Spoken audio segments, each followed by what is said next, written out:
Hi friends, welcome to Jisha's Flavors.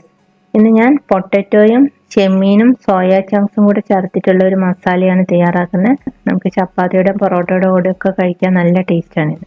ചോറിൻ്റെ കൂടെയും കഴിക്കാം. അപ്പം നമുക്കിത് എങ്ങനെയാണ് ഉണ്ടാക്കുന്നത് നോക്കാം.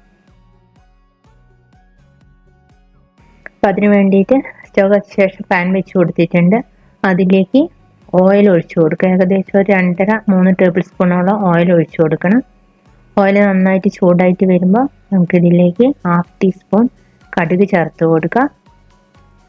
കടുക് ഒന്ന് പൊട്ടി തുടങ്ങുമ്പോൾ അതേ അളവിൽ 1/2 ടീസ്പൂൺ പെരിഞ്ജീരകവും കൂടെ ചേർത്ത് കൊടുക്കാം, വലിയ ജീരകം. അതൊന്ന് പൊട്ടിയതിന് ശേഷം അതിലേക്ക് ഒരു 2-3 വറ്റൽമുളക് പൊട്ടിച്ചിടാം. ഇനി നമുക്കിതിലേക്ക് ചേർത്ത് കൊടുക്കാനുള്ളത് ഇഞ്ചിയും വെളുത്തുള്ളിയും ചെറുതായിട്ടൊന്ന് ചതച്ചതിന് ശേഷം ചേർത്ത് കൊടുക്കുക. ഒരു 5 വെളുത്തുള്ളിയോളം എടുത്തിട്ടുണ്ട്. വലിയ വെളുത്തുള്ളിയാണ് എടുത്തിട്ടുള്ളത്. മീഡിയം സൈസിലുള്ള ഇഞ്ചിയാണ് എടുത്തിട്ടുള്ളത്. ഇഞ്ചിയുടെയും വെളുത്തുള്ളിയുടെയും പച്ചച്ചവ മാറുന്നത് വരെ ഒന്ന് വഴറ്റിയെടുക്കാം.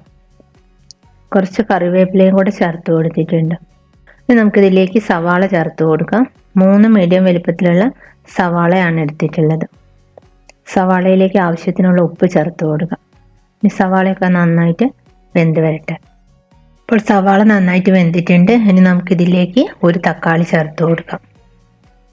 തക്കാളി നന്നായിട്ട് വെന്ത് വരണം. പാത്രം അടച്ചു വെച്ചതിന് ശേഷം കുക്ക് ചെയ്തെടുക്കുക. ഇടയ്ക്കിടയ്ക്ക് തുറന്നൊന്ന് ഇളക്കി കൊടുക്കണം.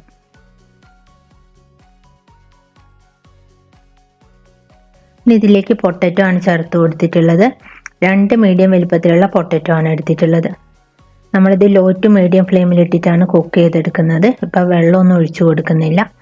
പൊട്ടറ്റോ ഹാഫ് കുക്ക് ആയതിനു ശേഷമാണ് ഇതിലേക്ക് സോയ ചങ്ക്സ് ചേർത്ത് കൊടുക്കുന്നത്.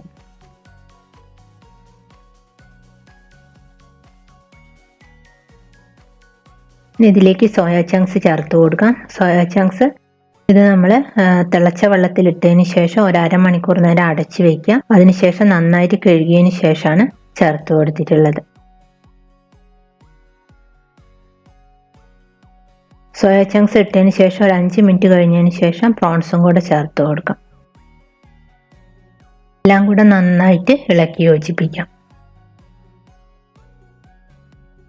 ഇനി ഇതിലേക്ക് ആവശ്യത്തിനുള്ള ഉപ്പ് ചേർത്ത് കൊടുക്കണം. അതിനുശേഷം 1 ടീസ്പൂൺ മഞ്ഞൾപ്പൊടി, 2 ടീസ്പൂൺ മുളക് പൊടി, 2 ടീസ്പൂൺ മല്ലിപ്പൊടി ഇവ ചേർത്തതിന് ശേഷം നന്നായിട്ട് മിക്സ് ചെയ്തെടുക്കുക.